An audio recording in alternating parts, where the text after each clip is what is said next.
اللہ نے جب حضرت جبریل کو حکم دیا کہ قوم لوط نے فحاشی کی انتہا کر دی ہے کہ اپنی بیویوں کو چھوڑ کے لڑکوں کے ساتھ بدفعلی کرتے ہیں، جب اللہ کا غضب آیا، اللہ نے حکم دیا کہ ان کی بستیوں کو من تخوم الارض، زمین جہاں تک پانی ہے وہیں سے اٹھا لو گا۔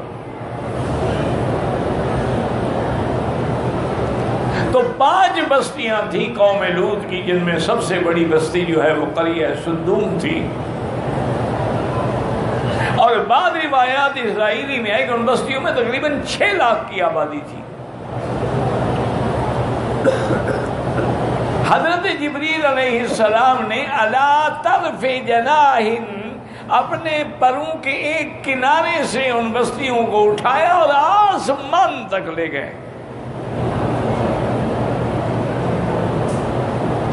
اب اللہ نے حکم دیا کہ جبرائیل فجعلنا عالیہ سافلہا، ان کو الٹا کر کے پھینک دو زمین پہ۔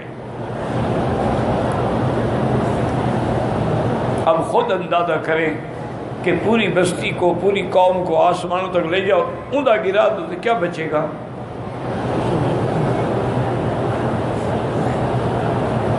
اور ساتھ یہ بھی حکم دیا کہ امطرنا علیہم حجارۃ من سجیل، جہنم کے پکے ہوئے پتھروں کی برسات کر دو ان ظالموں پر۔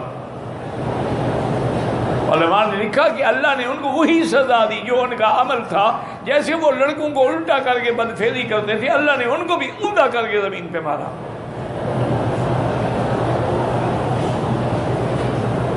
اسی لیے ائمہ کرام فرماتے ہیں کہ اگر کوئی لوتی آدمی یعنی لڑکا کسی لڑکے سے بدفعلی کرتے ہوئے پکڑا جائے تو فاعل و مفعول جو ہے، جیسے لڑکے سے بدفعلی ناجائز ہے، اپنی عورت سے بھی ناجائز ہے۔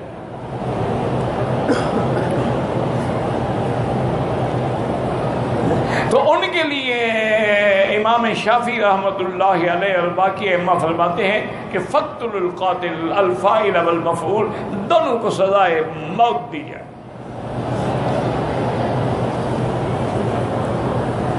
امام ابو حنیفہ رحمۃ اللہ علیہ فرماتے ہیں کہ اگر وہ ظالم پکڑے جائیں تو ان کو کسی اونچی جگہ پہ، پہاڑ ہیں تو ٹھیک ہے، ورنہ کسی مسجد کے مینار کے اوپر لے جائیں، اوپر سے ان کو اسی طرح الٹا پھینکے زمین پر، اوپر سے پتھروں کی بارش کر دیں جیسے اللہ نے عذاب دیا۔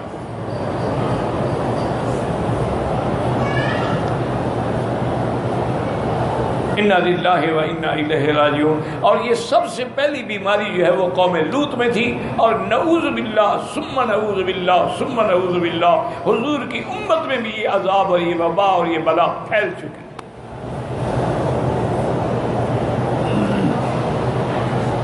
حضرت لوط علیہ السلام نے قوم سے فرمایا تھا کہ انکم لتاتون الفاحشہ ما سبقکم بہا احد من العالمین، کہ اے ظالمو تم ایسا گناہ کر رہے ہو کہ تم سے پہلے کسی نے نہیں کیا۔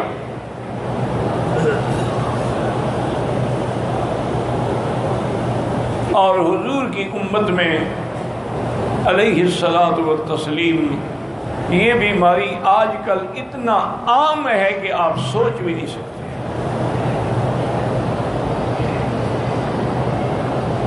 اور خاص طور پہ اسکولوں میں، کالجوں میں، مدرسوں میں جہاں صرف لڑکے ہی لڑکے ہوتے ہیں، وہاں تو یہ وبا پھیل گئی۔